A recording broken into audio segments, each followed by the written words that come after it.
70 años de historia, CAP es una empresa chilena integrada en toda la cadena de valor del hierro y el acero, con fuerte arraigo regional y que genera valor compartido no solo a las comunidades, sino también a otras industrias. Nuestras empresas desarrollan actividades esenciales para el funcionamiento de muchas cadenas productivas de gran impacto en las economías territoriales y nacionales. Un hito relevante en 2020 fue que el grupo CAP entró en un proceso de definición de su estrategia para los próximos 10 años. Esta nueva estrategia estaría fundada en la estabilización y optimización de las operaciones para desarrollar nuevos proyectos en busca de un crecimiento sostenible mediante la transformación de recursos naturales como el hierro, acero, agua y la energía solar, y la integración de la cadena de valor completa con un alto nivel de industrialización, generando valor compartido con las comunidades y teniendo siempre a la vista los principios ASG. Ya en el año 2020, el Grupo CAP desarrolló varios proyectos de crecimiento asociados con la nueva estrategia corporativa sostenible, tales como la aprobación de inversiones de desarrollo de la fase 5 Norte en Minas El Romeral, en la región de Coquimbo, o la suscripción por parte de Huachipato de un contrato de suministro de energía renovable. La pandemia nos impuso desafíos inéditos como humanidad, a los que el Grupo CAP no ha estado ajeno. Con el imperativo de cuidar la salud y el bienestar de los trabajadores, adaptamos nuestras operaciones yendo más allá de las exigencias sanitarias de las autoridades, aplicamos medidas preventivas estrictas, algunas basadas en tecnologías de punta, brindamos apoyo psicológico y contención emocional para resguardar la salud mental de nuestros equipos. Junto con apoyar a las comunidades locales a enfrentar la pandemia, durante 2020 se invirtieron importantes cifras para prevenir contagios al interior de nuestras empresas. Nadie fue despedido ni suspendido a causa de la crisis sanitaria. Los permanentes esfuerzos en salud y seguridad permitieron que la tasa de frecuencia en 2020 disminuyera. No hubo accidentes fatales que lamentar. En la última década, Chile ha enfrentado un grave problema de escasez hídrica. Por ende, mantenemos el compromiso de recircular y disminuir nuestro consumo de agua. Para ello, entre otras cosas, utilizamos agua de mar desalinizada en la planta de aguas CAP en Caldera, abasteciendo con este vital elemento a todas las faenas de CMP en el Valle de Copiapó y a otras empresas de la zona. En línea con la nueva estrategia corporativa y la cultura ASG que estamos construyendo al interior del Grupo CAP, diseñamos un modelo de sostenibilidad transversal a todas sus empresas que guiará las actividades que desarrollemos durante los próximos años. Cabe destacar que por cuarto año consecutivo, CAP fue listada en el Dow Jones Sustainability Chile Index, así como en su versión latinoamericana. En materia medioambiental, en 2020 más del 94% de los residuos fueron reutilizados o reciclados. Además, 35% de la energía que demanda la fabricación de los productos de Syntax-Syke proviene de paneles solares instalados en los techos de sus plantas. Nos relacionamos activamente con las comunidades. En 2020 trabajamos con más de 3.790 proveedores locales, invirtiendo más de $350 millones en compras. Asimismo, más del 94% de los trabajadores son locales.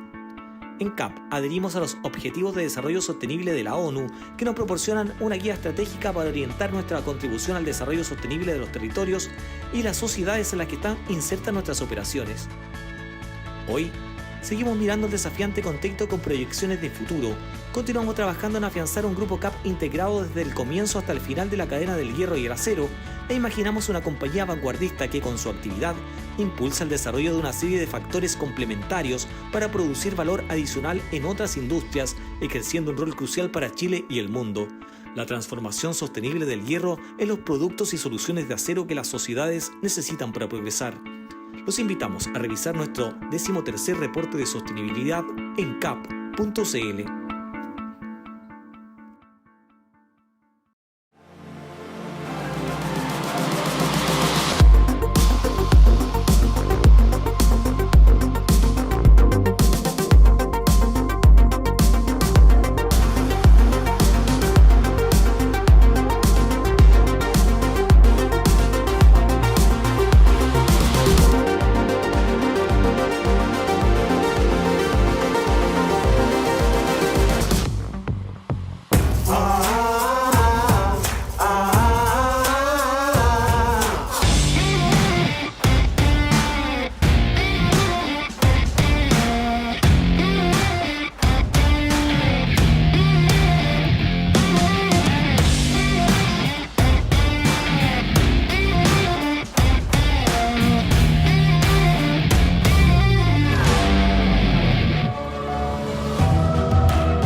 más de 70 años de historia, CAP es una empresa chilena integrada en toda la cadena de valor del hierro y el acero, con fuerte arraigo regional y que genera valor compartido no solo a las comunidades, sino también a otras industrias. Nuestras empresas desarrollan actividades esenciales para el funcionamiento de muchas cadenas productivas de gran impacto en las economías territoriales y nacionales. Un hito relevante en 2020 fue que el grupo CAP entró en un proceso de definición de su estrategia para los próximos 10 años. Esta nueva estrategia estaría fundada en la estabilización y optimización de las operaciones para desarrollar nuevos proyectos en busca de un crecimiento sostenible mediante la transformación de recursos naturales como el hierro, acero, agua y la energía solar, y la integración de la cadena de valor completa con un alto nivel de industrialización, generando valor compartido con las comunidades y teniendo siempre a la vista los principios ASG. Ya en el año 2020, el Grupo CAP desarrolló varios proyectos de crecimiento asociados con la nueva estrategia corporativa sostenible, tales como la aprobación de inversiones de desarrollo de la fase 5 Norte en Minas El Romeral, en la región de Coquimbo, o la suscripción por parte de Huachipato de un contrato de suministro de energía renovable. La pandemia nos impuso desafíos inéditos como humanidad, a los que el Grupo CAP no ha estado ajeno. Con el imperativo de cuidar la salud y el bienestar de los trabajadores, adaptamos nuestras operaciones yendo más allá de las exigencias sanitarias de las autoridades, aplicamos medidas preventivas estrictas, algunas basadas en tecnologías de punta, brindamos apoyo psicológico y contención emocional para resguardar la salud mental de nuestros equipos. Junto con apoyar a las comunidades locales a enfrentar la pandemia, durante 2020 se invirtieron importantes cifras para prevenir contagios al interior de nuestras empresas. Nadie fue despedido ni suspendido a causa de la crisis sanitaria. Los permanentes esfuerzos en salud y seguridad permitieron que la tasa de frecuencia en 2020 disminuyera. No hubo accidentes fatales que lamentar. En la última década, Chile ha enfrentado un grave problema de escasez hídrica. Por ende, mantenemos el compromiso de recircular y disminuir nuestro consumo de agua. Para ello, entre otras cosas, utilizamos agua de mar desalinizada en la planta de aguas CAP en Caldera, abasteciendo con este vital elemento a todas las faenas de CMP en el Valle de Copiapó y a otras empresas de la zona. En línea con la nueva estrategia corporativa y la cultura ASG que estamos construyendo al interior del Grupo CAP, diseñamos un modelo de sostenibilidad transversal a todas sus empresas que guiará las actividades que desarrollemos durante los próximos años. Cabe destacar que por cuarto año consecutivo, CAP fue listada en el Dow Jones Sustainability Chile Index, así como en su versión latinoamericana. En materia medioambiental, en 2020 más del 94% de los residuos fueron reutilizados o reciclados. Además, 35% de la energía que demanda la fabricación de los productos de Syntax-Syke proviene de paneles solares instalados en los techos de sus plantas. Nos relacionamos activamente con las comunidades. En 2020 trabajamos con más de 3.790 proveedores locales, invirtiendo más de $350 millones en compras. Asimismo, más del 94% de los trabajadores son locales. En CAP adherimos a los Objetivos de Desarrollo Sostenible de la ONU, que nos proporcionan una guía estratégica para orientar nuestra contribución al desarrollo sostenible de los territorios y las sociedades en las que están insertas nuestras operaciones. Hoy, seguimos mirando el desafiante contexto con proyecciones de futuro. Continuamos trabajando en afianzar un grupo CAP integrado desde el comienzo hasta el final de la cadena del hierro y el acero, e imaginamos una compañía vanguardista que con su actividad impulsa el desarrollo de una serie de factores complementarios para producir valor adicional en otras industrias, ejerciendo un rol crucial para Chile y el mundo. La transformación sostenible del hierro en los productos y soluciones de acero que las sociedades necesitan para progresar. Los invitamos a revisar nuestro 13º reporte de sostenibilidad en cap.cl.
Con más de 70 años de historia, CAP es una empresa chilena integrada en toda la cadena de valor del hierro y el acero, con fuerte arraigo regional y que genera valor compartido no solo a las comunidades, sino también a otras industrias.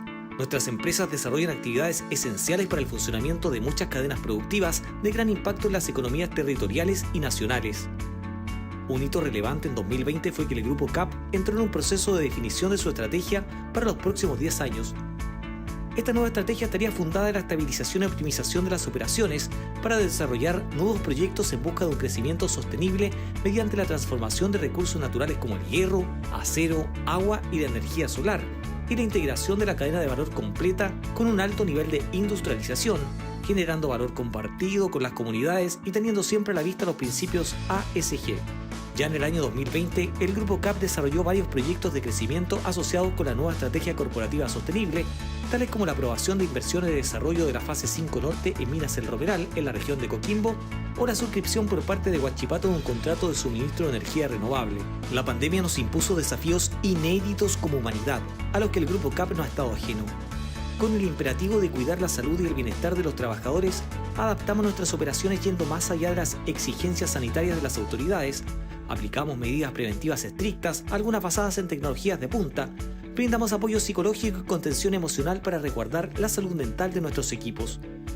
Junto con apoyar a las comunidades locales a enfrentar la pandemia, durante 2020 se invirtieron importantes cifras para prevenir contagios al interior de nuestras empresas.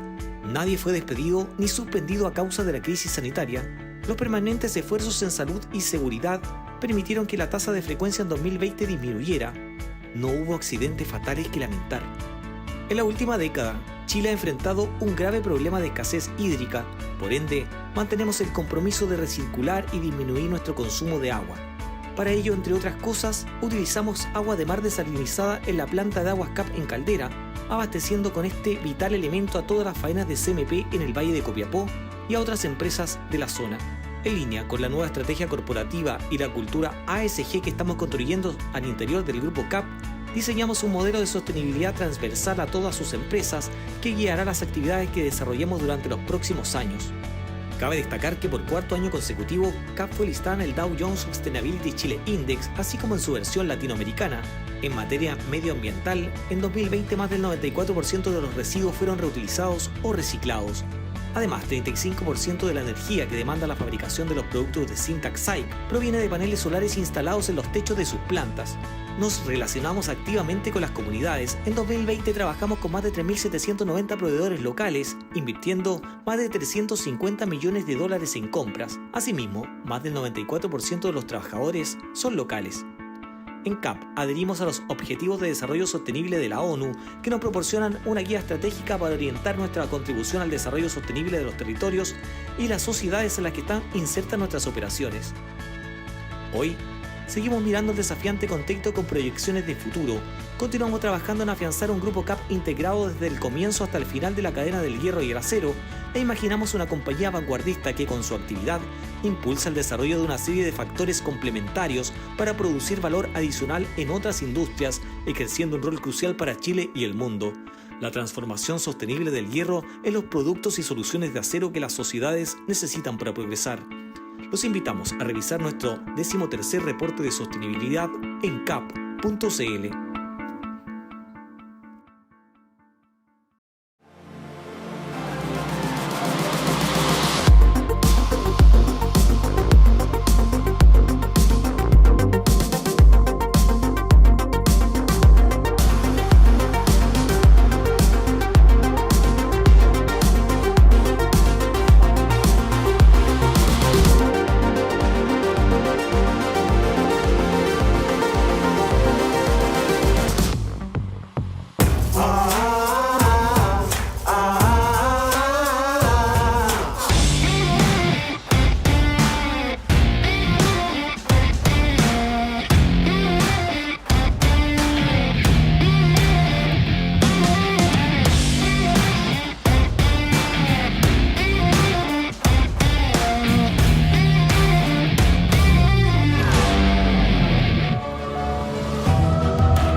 buenos días, bienvenidos a todos a este encuentro Innovación 2050.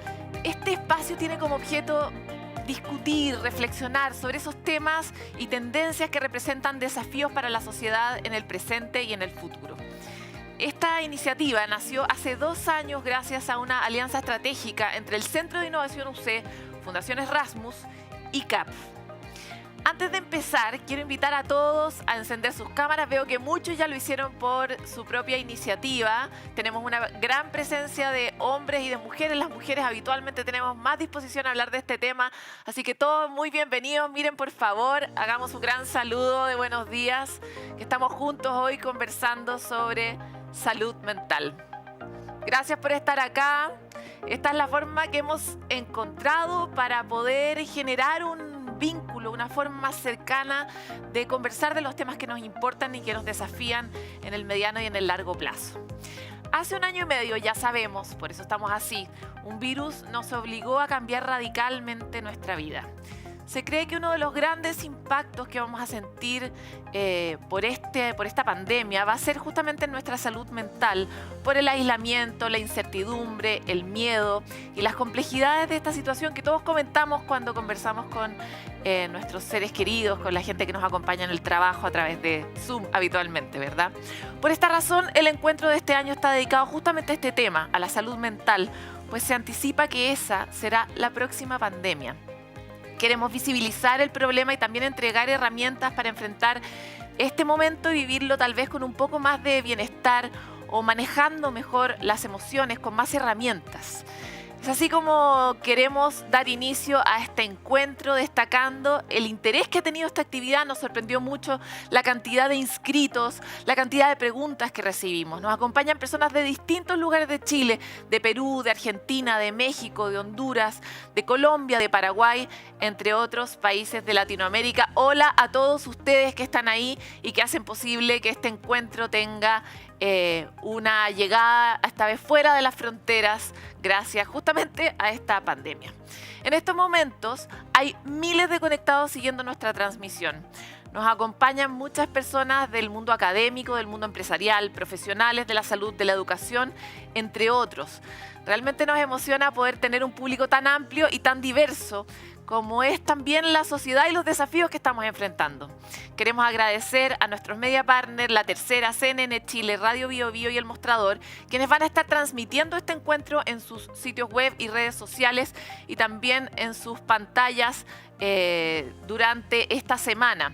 Vamos a poder ver segmentos de esta presentación y volver a revisar gracias a todas esas alianzas. Para dar inicio a este encuentro quiero invitar al rector de la Pontificia Universidad Católica de Chile, señor Ignacio Sánchez, quien ha jugado un rol muy relevante y activo durante esta pandemia y nos va a saludar dando un contexto sobre el impacto de la salud mental. Rector, buenos días. Buenos días, Paloma. Muchas gracias por la posibilidad de inaugurar esta importante conversación. Rector, estamos muy contentos de tenerlo y lo dejo para sus palabras de inicio. Muchas gracias. Es un agrado poder saludar a los y las asistentes y darles la bienvenida a este nuevo encuentro que organiza el Centro de Innovación UC Anacleto Angelini en conjunto con las Fundaciones Rassmuss y CAP. Saludo de manera muy especial al señor Juan Enrique Rassmuss, presidente de Fundaciones Rassmuss y miembro del directorio de CAP, gran colaborador en el proyecto Innovación 2050, en el que se enmarca el encuentro de hoy. Hoy vemos con preocupación como luego más de un año de vivir en pandemia, con restricciones sanitarias, confinamiento y pérdidas familiares, cómo la calidad de vida de las personas se ha visto afectada, manifestándose en un importante deterioro de la salud mental. Hace algunos meses, el Centro de Encuestas de Estudios Longitudinales de la Universidad Católica, en conjunto con la Asociación Chilena de Seguridad, presentaron el tercer estudio de salud mental UC-ACHS, un verdadero termómetro de la salud mental que nos mostró una radiografía de lo que está ocurriendo en nuestro país en este ámbito.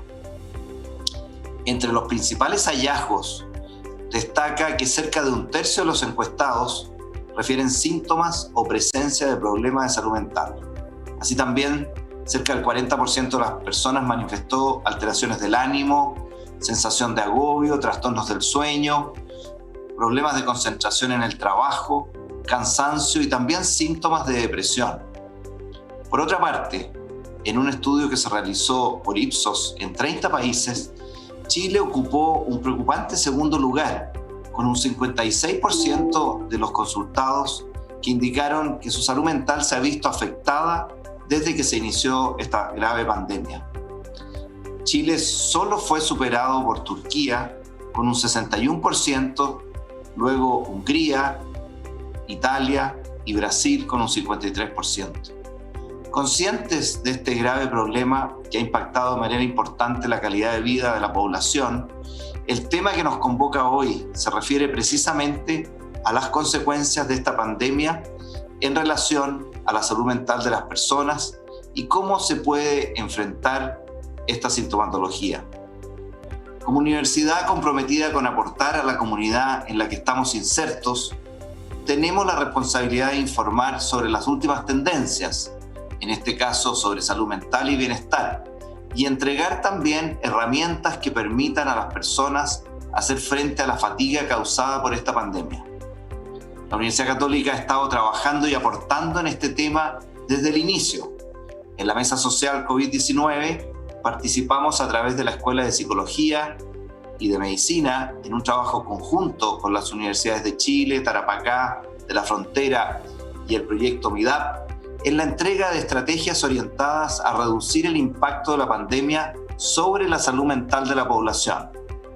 Así también se evalúan y elaboran guías de acompañamiento en el duelo. El gobierno implementó la plataforma Saludablemente como una herramienta de apoyo para quienes se sientan abrumados por la crisis sanitaria, social y económica. Plataforma que a la fecha ha recibido más de 180.000 consultas. Muestra esto de que los chilenos y chilenas han ido reconociendo cada vez más que necesitan ayuda son las consultas a través del sitio web del Hospital Digital, que mostraron un aumento del 600% en este periodo. Las principales consultas tienen relación con síntomas ansiosos, le siguen la ideación o intento de suicidio incluso, trastornos del ánimo y trastornos mentales severos en relación a la sintomatología de esta población. Resulta también evidente entonces que la salud mental es un tema necesario de abordar, pues es una situación con efectos inmediatos y también en el mediano y largo plazo. Es por eso también que la Universidad Católica, al interior de nuestra comunidad universitaria, estamos trabajando de manera activa en un proyecto de reencuentro, bienestar y salud mental en tiempos de pandemia, porque consideramos que al interior de nuestra comunidad es muy importante preocuparse de toda esta temática. La salud mental entonces impacta directamente en nuestra calidad de vida, en cómo nos relacionamos y en consecuencia en cómo construimos en conjunto una mejor comunidad y también un mejor país. Confío en que con este segundo encuentro de Innovación 2050 sumemos acciones tendientes a ayudar a la población a abordar de mejor forma los efectos de la pandemia en la salud mental. Muchas gracias. Agradecemos la palabra del señor Ignacio Sánchez. Aprovechamos también de agradecer el gran aporte que han hecho a este encuentro escuelas como la de Psicología, Medicina y Diseño de la Universidad Católica. A continuación quiero dejar con ustedes al señor Juan Enrique Rassmuss. Él es presidente de las Fundaciones Rassmuss y miembro del directorio de CAP. Desde el mundo empresarial, él ha querido poner una alerta sobre el impacto que la pandemia está teniendo justamente en la salud mental de las personas y cómo podríamos tener mejores herramientas también para enfrentarlo. Juan Enrique, bienvenido. Paloma, buenos días, muchas gracias. Gracias a todos. Quiero agradecer primero al rector Ignacio Sánchez por el apoyo que le ha dado a este encuentro y felicito a la UC por realmente el gran aporte que están haciendo durante este periodo de pandemia. Hace 2 años empezamos con estos encuentros de Innovación 2050 como un espacio de reflexión de las grandes tendencias y desafíos que debemos enfrentar. Si bien son temas complejos, queremos mirarlos esperanzados y optimistas desde nuestra capacidad de adaptación. Esto muestra la urgencia de acercar los mundos de la academia, las empresas y sobre todo las autoridades. Todos debemos trabajar unidos para encontrar soluciones a estos nuevos desafíos. Este año hemos querido poner una luz sobre el tema de la salud mental, que como describía el rector, ya muestra un deterioro inquietante y ya sabemos que impactará a millones de personas. Yo personalmente creo que desde el mundo empresarial debemos enfrentarlo como un tema prioritario, contribuyendo a crear ambientes de trabajo, de mayor bienestar, y para eso necesitamos liderazgos conscientes de estas transformaciones. En lo personal, nuevamente, creo que hay una gran oportunidad de mirar a estos desafíos para fortalecernos, robustecer nuestros valores y jugar un rol de relevancia en los territorios donde desarrollamos nuestras actividades. Muchas gracias.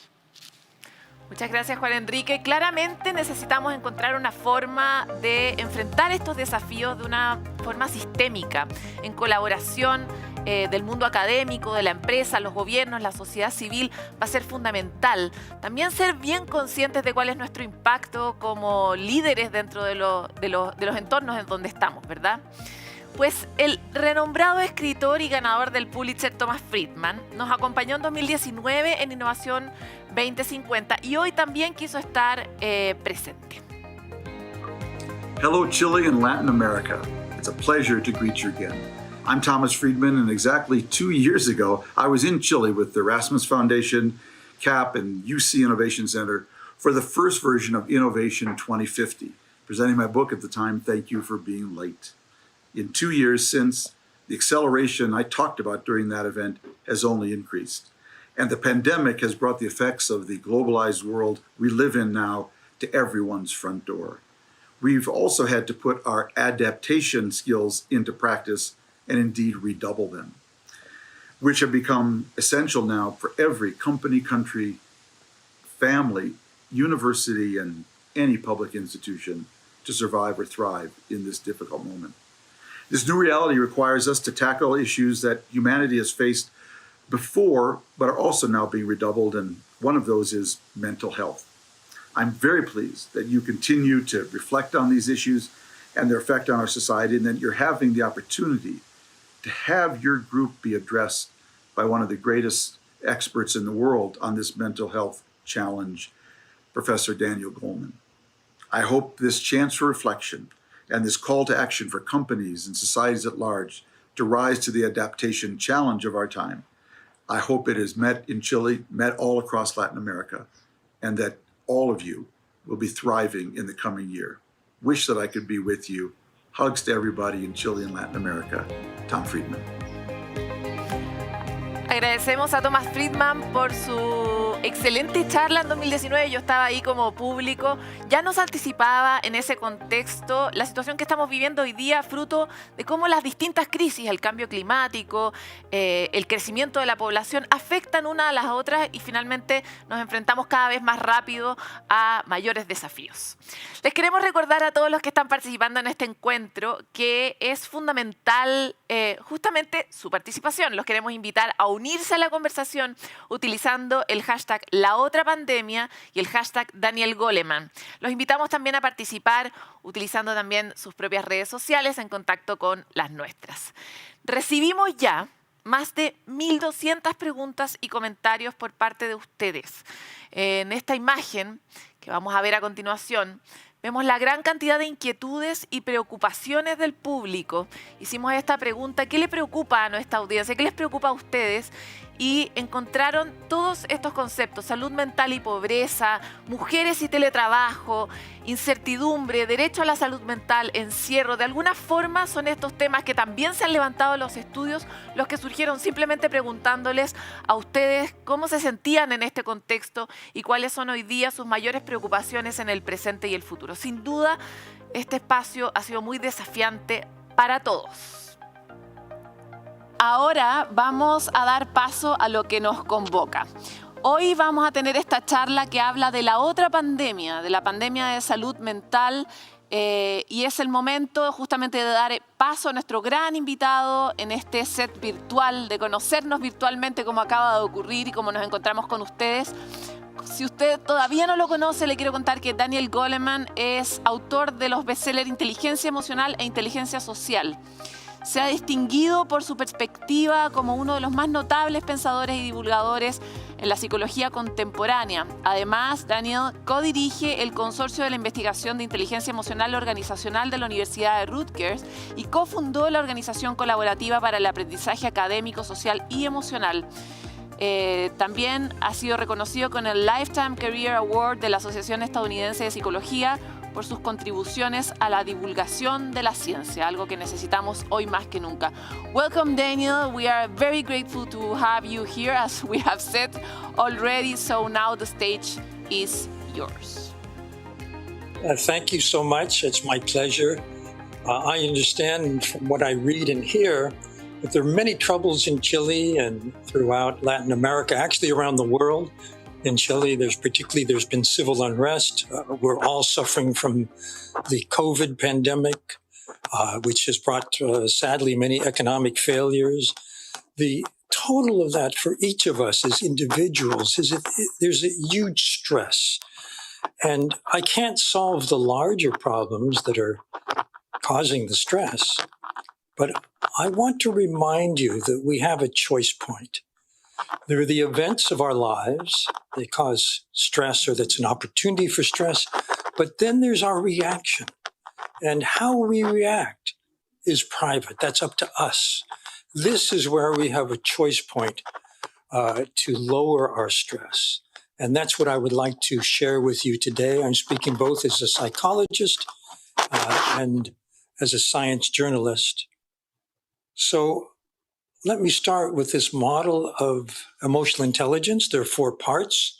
The first part is self-awareness, knowing what we're feeling, why we feel it, how it impacts how we can act, how we're thinking about things. Second part is self-management. Once we know how we feel, what do we do with those feelings? Are they disruptive feelings? Do they call our attention away from what's important to us right now? Can we manage those disruptive feelings? I'm going to talk a lot about how to do that. And then there's the positive side of self-management, staying optimistic, seeing the possibilities that are brighter for the future, keeping our eye on the goal despite whatever obstacles might arise, realizing that we and everyone around us can get better, can improve, can grow and develop. A growth mindset. Then there's empathy, tuning in to other people, how they feel, and then using all of that to have effective interactions. But it all starts with how we manage ourselves. So there are 3 different ways we can react. And one of them has to do with letting our emotions, our negative emotions, get out of control. There are 2 kinds of worry. One is where we think about what's helping us or what's hurting us, and we just keep thinking about it. That's the far right of that. If we could keep it on the screen for a moment more.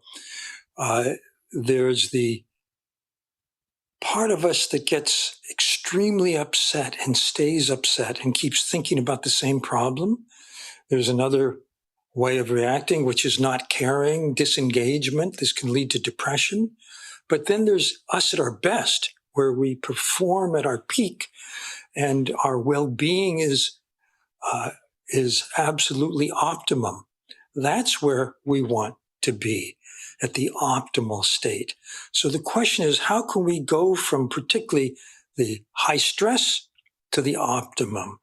And I'd like to share with you some ways to do that. For one thing, it's important to understand what makes us anxious, what makes us depressed. It's not the events themselves, it's how we think about them. We may think, well, it's hopeless. There's nothing I can do about it. Or no one cares about me. These are the kinds of thoughts that keep coming back to us that will create our inner state of depression or anxiety. This is what's called rumination. It's a useless kind of worry because we keep coming up with the same problems, the same negativity, but we never find a solution. If we found a solution, we could drop it. We could do that thing. But if we only think about what makes us upset, then we continue to make ourselves more and more upset. So the first technique I want to share with you comes from what's called mindfulness-based cognitive therapy. I have to say my wife is a pioneer in this field. She wrote a book called Emotional Alchemia. It's in Spanish if you want to look at it, but it's about how to combine methods from psychotherapy, cognitive therapy particularly, with mindfulness, becoming aware of what we're feeling. And the first step is to simply notice the thought, notice the feeling. What is it that keeps happening in my mind, in my heart, over and over again, that brings me to that stress, to the far right of this curve? And how can we move from that to the optimum state? Well, for one thing, it helps to give a name to what you're feeling. Oh, I have that feeling in my stomach. I'm feeling anxious again now. So if you name it, research at UCLA tells us it already changes what's going on in your brain. It takes energy away from the worrisome thought and gives it to the thinking part of your brain, the part that understands what's going on. The second fundamental point in this practice is to realize you don't have to believe those thoughts. The idea that it's hopeless or no one cares about me, those are just thoughts. They're stories you're telling yourself, but you don't have to buy into them. And the third step is to recall something that disconfirms those thoughts. Evidence to the contrary. For example, good things have happened to me. Good things could happen to me. That's an antidote to the thought that it's hopeless. Or people actually do like me, do care about me, do love me. That's an antidote to that thought that no one cares about me. And it helps to sometimes make a little flashcard, write down those positive thoughts, and then look at them when you realize that you're being caught up in that negative loop. And if you do this over and over again, it weakens the thoughts that are creating the depression and anxiety. I mentioned my wife's book, and there's some wonderful books by Aaron Beck, who developed cognitive therapy that go into more detail about this method. I recommend it. There's another quick way to go from that stress to your best self, where you feel a sense of well-being. And this comes from the world of yoga, but it's being used, for example, even by military, because the data, the research shows it works. It changes us from being caught up in worry and distress, what's called sympathetic nervous system activity. And it brings us to the recovery mode, the relaxed mode, what's called parasympathetic nervous system activity. It's very simple, and I'll lead you through it. You take a deep breath in, so your belly fills. You hold that as long as is comfortable. Then you exhale as long as you can. And after exhaling, you start again. Deep breath in. Hold it as long as you can. And then exhale very slowly. And if you do this 6 to 9 times, right on the spot, it changes your physiology. It changes the state of your body. You go from the stress state to a relaxed state. And I recommend trying it daily so that you can do it on the spot when you need it the most. And there's a third exercise I'd like to share with you. This is called mindfulness of the breath. It's something that's been very well studied. I just finished writing a book called about the science of meditation, the scientific findings. It turns out that if you do this exercise, which I'll show you in a moment, it makes you more calm. you're upset, you're triggered less often. When you do get upset, we're not ready for this, please. When you do get upset, then you recover more quickly and you don't get as upset as much. The part of the brain, that's that brown part, that's where upset comes from. It's the emotional centers in the middle of the brain. And when it gets triggered, it takes over our rational brain, the prefrontal cortex, the brain's boss, the executive center. It's not a good state. But this happens less and less once we begin to practice these methods. So it also helps us focus better. We can make better decisions. We can think more clearly. And this means, for example, that if you're a student, you'll do better on your exams. You can learn better. Or if you're busy at work and you're multitasking, you know, when you're doing something very important, your concentration starts up here, but then it gets lower and lower as we get distracted and start doing other things. So that means that when we go back to that task, it takes us a while to get focused again, unless we did the exercise I'm about to show you. It's very simple. It helps to sit up straight but not tense, and to close your eyes if you're comfortable, and bring your awareness to your breath. Breathing in, breathing out. Just know the full in-breath, the full out-breath. Start again with the next breath.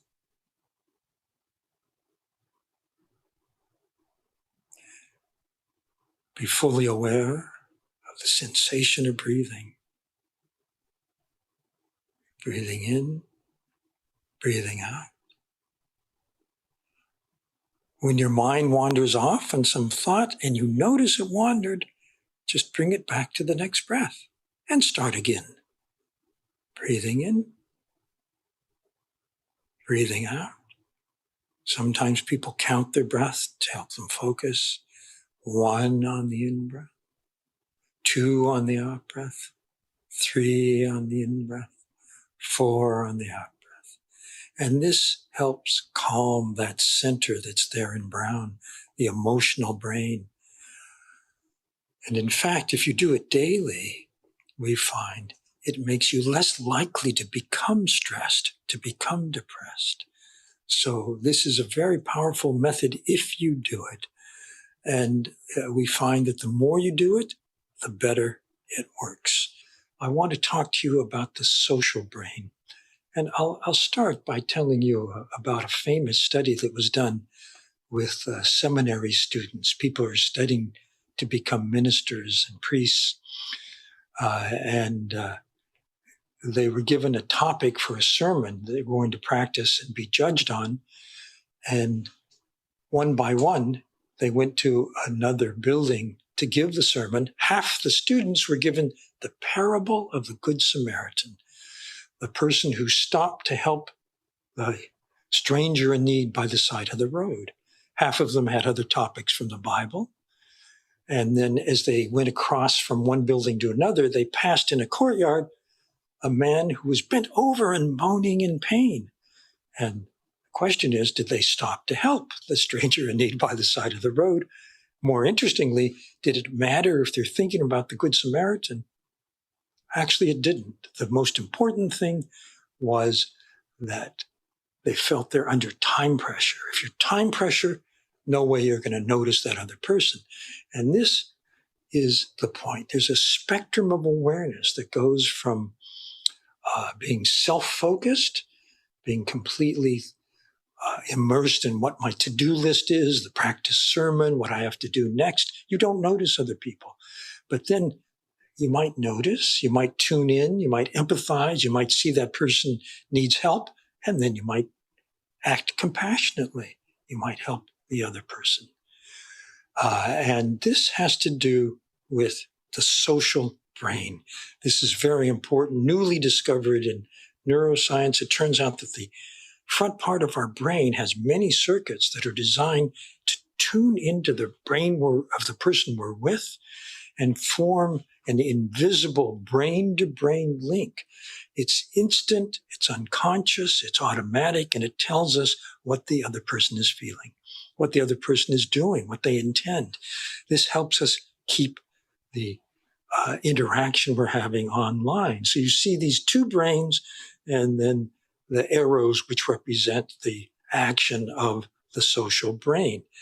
This is what makes emotions contagious. If we're feeling upbeat and wonderful, then other people around us catch that emotion. In fact, there's a study at Yale with bosses and teams, and it turns out if the boss is in a positive mood, people on the team catch that mood and they perform better. If the boss is stressed and anxious, people catch that mood and their performance goes down. And I think this applies to parents, to teachers, to doctors and nurses. Anywhere there's a more powerful person and a less powerful person, it's just human nature for us to pay more attention to and put more importance on what the most powerful person in the room says and does. And that's why that person is a sender of feelings.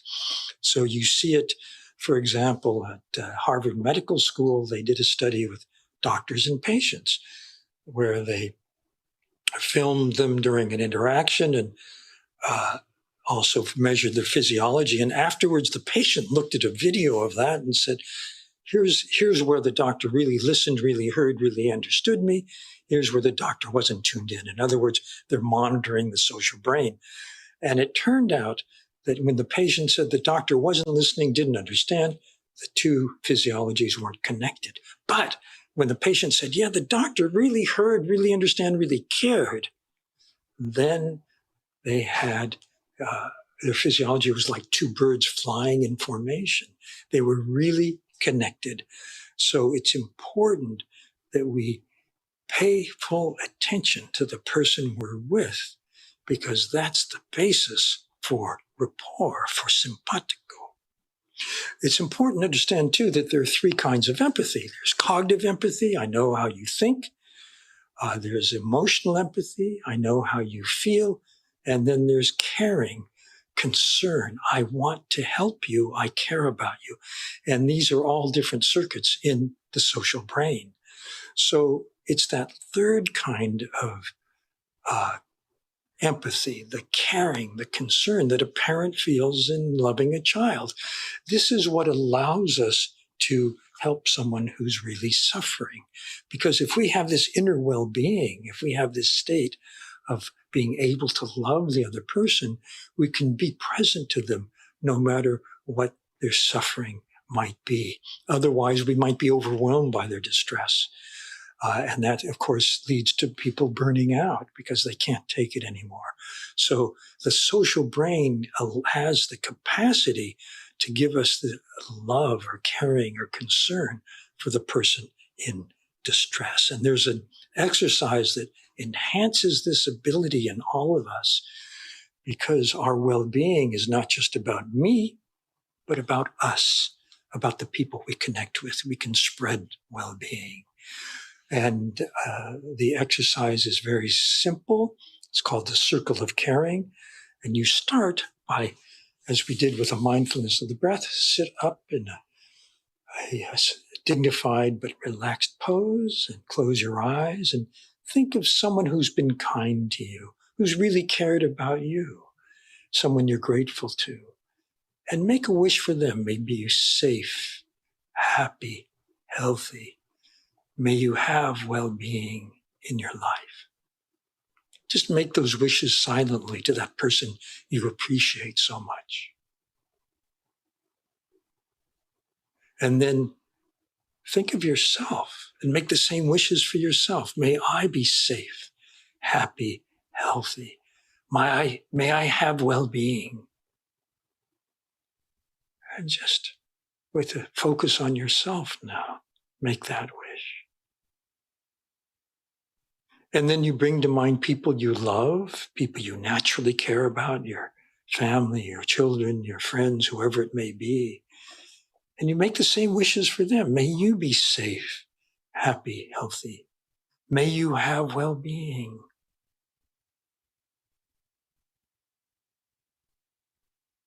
And then you broaden the circle to include just acquaintances, people you run into but don't really know, but strangers even. But make the wish. May you be safe, happy, healthy. May you have well-being. And then finally, you can make that wish to everyone everywhere. May you all be safe, happy, healthy. May you have well-being. And research at the Max Planck Institute in Germany shows that this strengthens circuits in the social brain for caring. And this is another practice that you can do daily. For example, after you've done the breath exercise I showed you, you can add this circle of caring, and it leaves you in a better state. And it leaves you more likely actually to help someone. The research shows that people who do this regularly are more likely to be altruistic, to be compassionate, to help someone in need, to care about other people, to give to charities and so on. And then finally, there's some very important research that I want to share with you about how someone in power impacts the people around them, whether it's a boss at work or someone who might be a parent with a child or a teacher or maybe a physician. And it shows, this is research from executives, but I think it generalizes to all those cases. What kind of emotional climate do they create? I mean, there are 4 very positive leadership styles, and you can say teaching styles or parenting styles. The first is the visionary leader who articulates a shared purpose that has meaning for all of us. It's very inspiring, creates a very positive feeling. There's a leader who understands a part of your job as a leader is to coach, to help people get better, not to dismiss them as they are, but to have a growth mindset, to understand that people can improve and you can help them. And then there's the leader who knows that having a good time together, the affiliative leader, is not a waste of time because it creates social capital. It creates affiliation. It creates a sense where people will be there for each other. And then there's the consensus leader who, particularly if you're making a decision that affects people, get their input, ask their opinion. This also has a positive impact. But then there are 2 styles that are a little negative. One is the leader who only focuses on targets, the impulsar, the pace setter, this is called in English. It means that you expect people to be as good as you are. Well, you're probably a perfectionist. You think about what you did wrong and could do better, and you judge other people through that lens. You only give failing grades. You don't give praise, and that unfortunately creates a very negative emotional climate. And then there's the boss, the command and control leader. Just do it because I'm the boss, I say so. Who doesn't think twice about blowing up at people, getting angry. This sadly has a very negative impact on the person who receives that, on the emotional climate, on everyone who witnesses it. So I just wanted to call your attention to these various styles of leadership. And I think with that, I will close my remarks, and I look forward to our discussion. Thank you very much. Thank you very much, Daniel, for your inspiring presentation. We have heard you with so much attention. It has been a very peaceful talk. It's not very usual to us to hear someone talking in this way. So it's very new, but very. We really thank you for that. I would like to talk with you about some ideas that appears during your presentation. First of all, we are now living times of change, moments that we have never thought that we will be living. Now is the pandemic, but soon will be also climate change, technological revolution. What could you recommend us to be better adapt to this situation and not to suffer too much? Well, I think it's a very complex question. Particularly, I think the most urgent global issue is going to be climate change. Right now, I'm in the middle of a heat wave. I live a little north of New York City, and we're having our summer.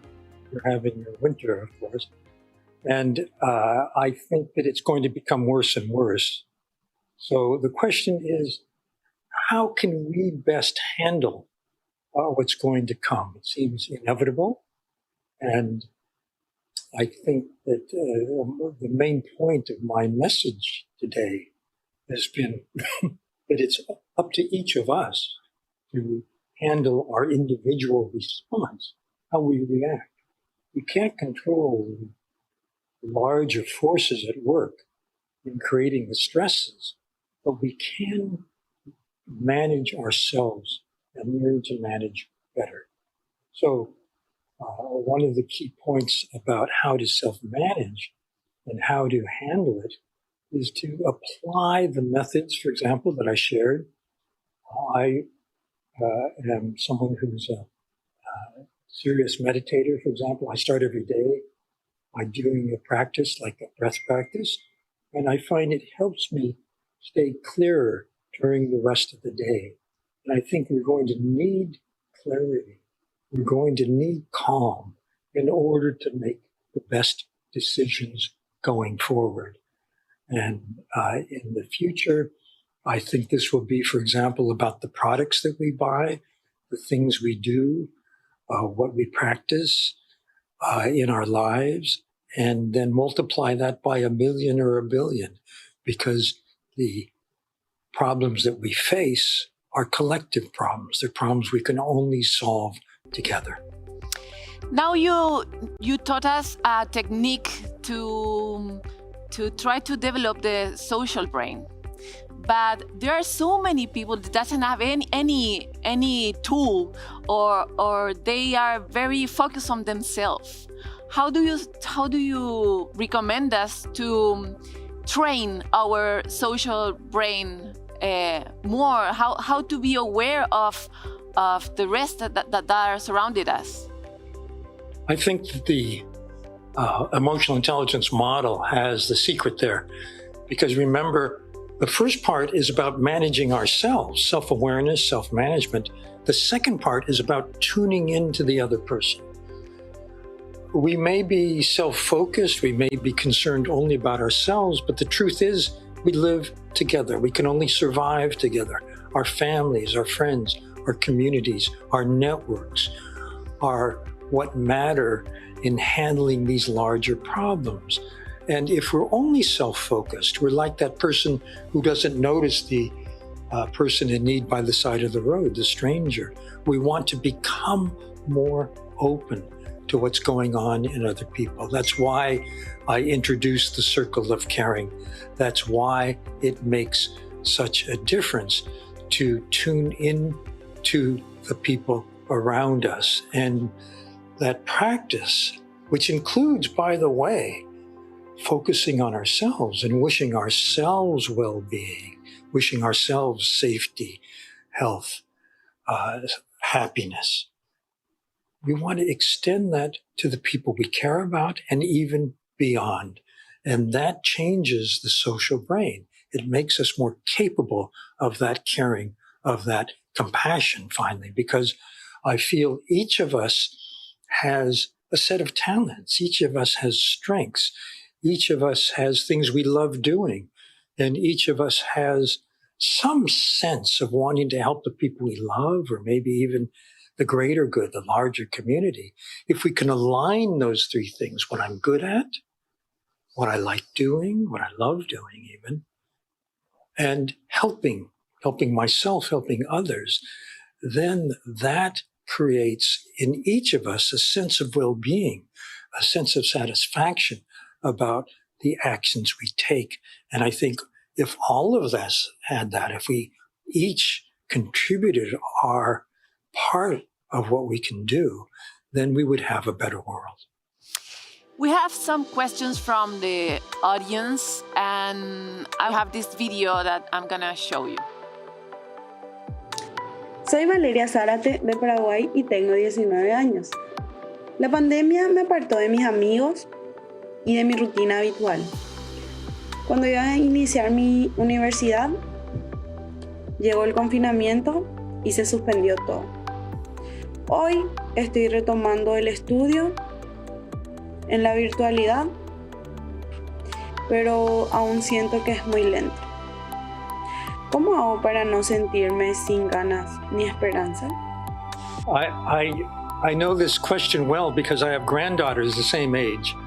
And for a year and a half, they've been doing school virtually. And one of the biggest losses is friendships, connection to the other people that we care about.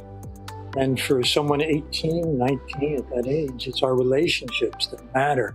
In fact, it often matters more than our family. Our friendships are really important. And being able only to communicate by phone or by Zoom or not at all is a big loss.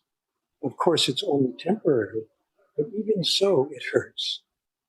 And this disconnection is one of the big sources of stress. I talked about the social brain. There's a sad fact that the social brain is designed for in-person connection. When we're on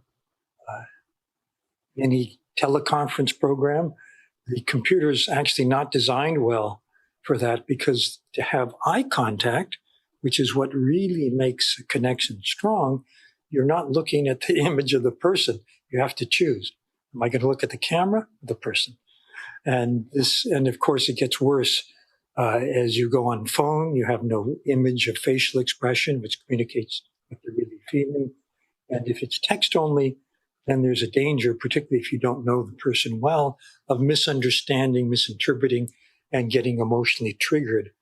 So I think the answer in this difficult situation is to make more effort, to reach out to our friends more, to call them, to connect with them in whatever way we can, and to do it more often, because it's become more important in this situation of a vacuum, of a void, of personal connection. It's more important to have whatever connection we can. Well, in fact, right now it looks like harder because technology has been, during this pandemic, a coin of two sides. In one hand, it has allowed us to stay connected, to relate, to work, to study, but it also generates fatigue and frustration. And we spend so much time knowing the world through a screen. So what's the balance point, and how can we cultivate kindness through a screen, throughout a screen? Yeah, and I think it starts with cultivating kindness for ourselves, our own well-being, taking time between Zoom calls or whatever screen you're facing to restore yourself, whatever that may be. Being with your favorite pet, being with a child, remembering your breath, coming back to the present. These are restorative things that you can do.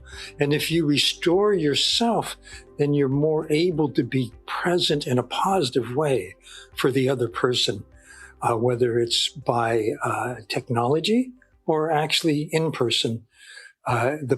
Who you are depends on your internal state. What you're able to give depends on that too. So your own well-being helps you foster the well-being in other people. Why should someone that hasn't known yet the good part of being kind, and he has or she only learn how to fight or how to defend himself or herself from the world, how can you take that and put it on the trash and rebuild yourself? How can you do that? It looks like a huge thing, no? Yeah, it's a very difficult challenge that you're talking about, but there is a way, and it has to do with trust.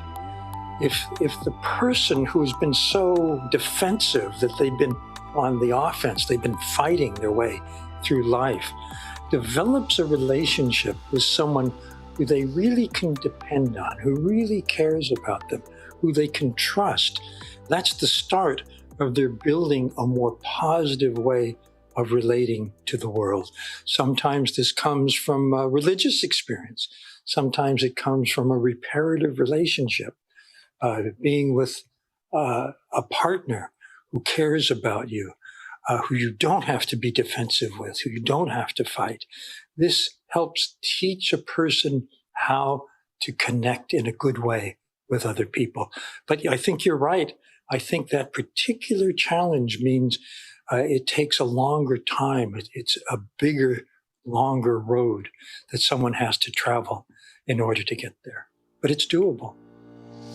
Now I have another question.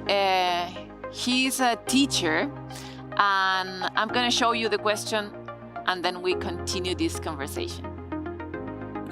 ¿Qué trabajo deberíamos hacer como unidad educativa para que esta etapa de pandemia sea de aprendizajes significativos y no de malos recuerdos?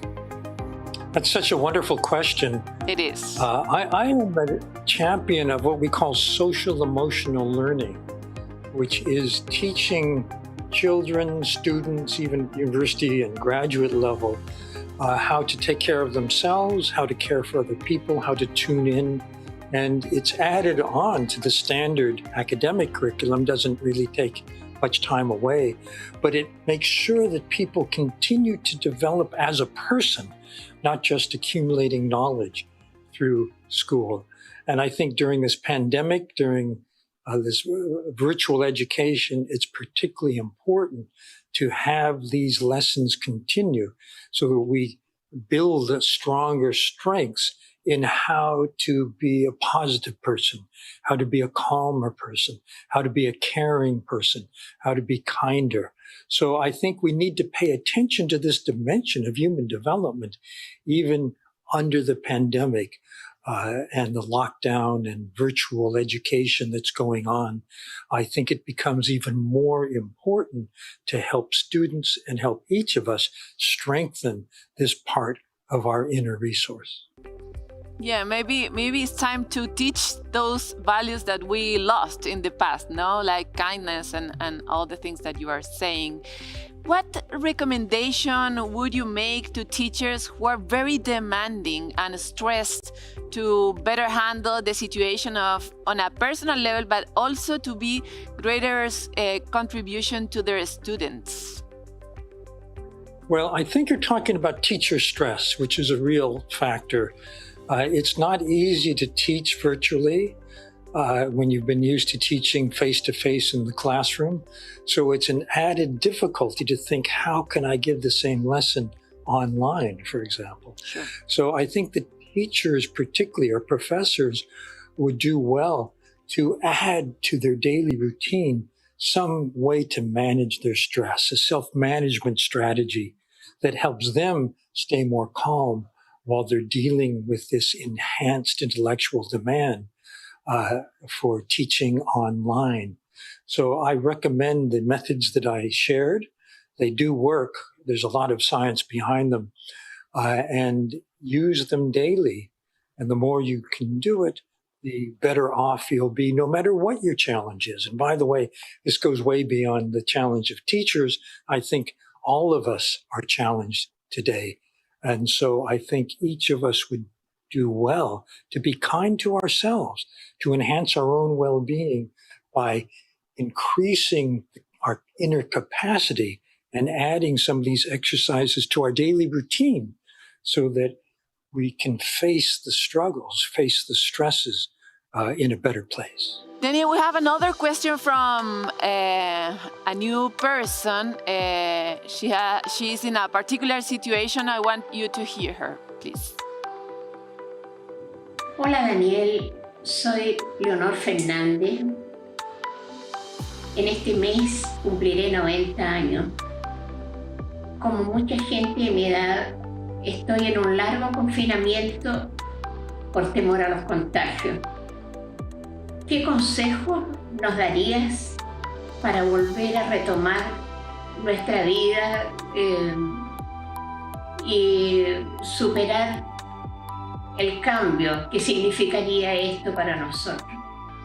I think I understand the situation very well. My wife's mother is almost 90 and she has not been vaccinated, so she's in the same predicament. And I think the first thing to do is to protect yourself, not to put yourself in social situations or any situation where you might be exposed to the virus, to COVID-19. That's number one. The second thing to do is to be kind to yourself, to manage your own anxiety about the situation. There is, of course, a realistic fear of becoming sick and getting the virus, but then there are fears on top of the fear, and it's those extra fears that you want to minimize. So this is why the methods that I shared can be helpful, and by the way, at any age. We're all breathing. We can all pay attention to our breath. We can control our breath in ways that help minimize our anxiety, our panic, our worry. And I recommend that. So remember, there are two kinds of worry. There's the realistic one. You want to make sure you're safe. I think that's important. But then on top of that, there's the fantasy about what might happen, all the extra worries, or worries about our loved ones. What about them? Worries about the state of the world. And it's these that we can reduce in terms of how they upset us. I think that's important too. Let's travel to the company's world and let's think about what you said at the end of your presentation. What kind of leadership do we need for the future? Because we're so challenged, no? Everyone is changing their old lives, and now we need new companies, more adaptable, more flexible maybe. What do you think about it? What kind of leaders do we need? I think that leadership is going to become more important going into the future. Remember, I talked about how emotions are contagious from the leader outward. So leaders need to start by leading themselves, by managing their own feelings, not letting their own anxieties take them over, but rather staying positive, staying hopeful, seeing that things can improve, and staying nimble, staying agile, being adaptable, because the challenges are increasing, they're shifting all the time, which means that there are always new opportunities for business. Something that you've been doing may not work so well anymore, but what could you be doing? What are your strengths? What are your skills? But once you have that sense of strategy and how to nimbly change your strategy going forward, as a leader, you can only get there through your people. You have to communicate. You have to inspire. You have to tell people what the possibilities are going into the future. So it means that a leader needs to stay positive and communicate that positivity. There's another thing leaders can do, and that is to articulate a shared mission that is inspiring to other people, a sense of purpose, a sense of meaning. And by the way, this will be more and more important in the future. Younger generations, millennials, Gen Z, are saying, for me, it's more important that I find work that matches my sense of purpose and meaning than I just make a living. And particularly talented people, the most key people for your company, are going to want your organization to have a purpose that suits them, that makes sense to them, that compels them, that inspires them. So, for example, as the global warming crisis increases, it's important that your organization or your company have, as part of its strategy or mission, ways to counter that, because younger people will care more and more about that. So I think that from a leader point of view in a company, a few things. One is manage yourself. The second is inspire your people. And those two things together will keep your company sound going into the future. Daniel, this pandemic has been a very good time to think, to to make to give some space to philosophy. What kinds of new thoughts has this pandemic brought to you? One thing that I've been thinking about more and more is the values dimension. What matters to people, what has meaning to us, as I said, a sense of purpose, and how can we have good work? How can we have work that aligns our skill set, what we're passionate about, and what matters to us? That, I think, is more and more important as we go forward. And I think that there are a few things that companies will need in the future, leaders will need in the future. One is this sense of purpose. The other is a systems understanding, not just thinking about what's been working for us now, but what is it that we'll need in the future. And to understand that, we need to know, how is technology changing? How is the culture changing? How is the economy changing? How is my business changing? How is the environment changing? We need to put all of that together in a systems understanding. And I think this too is going to be increasingly important.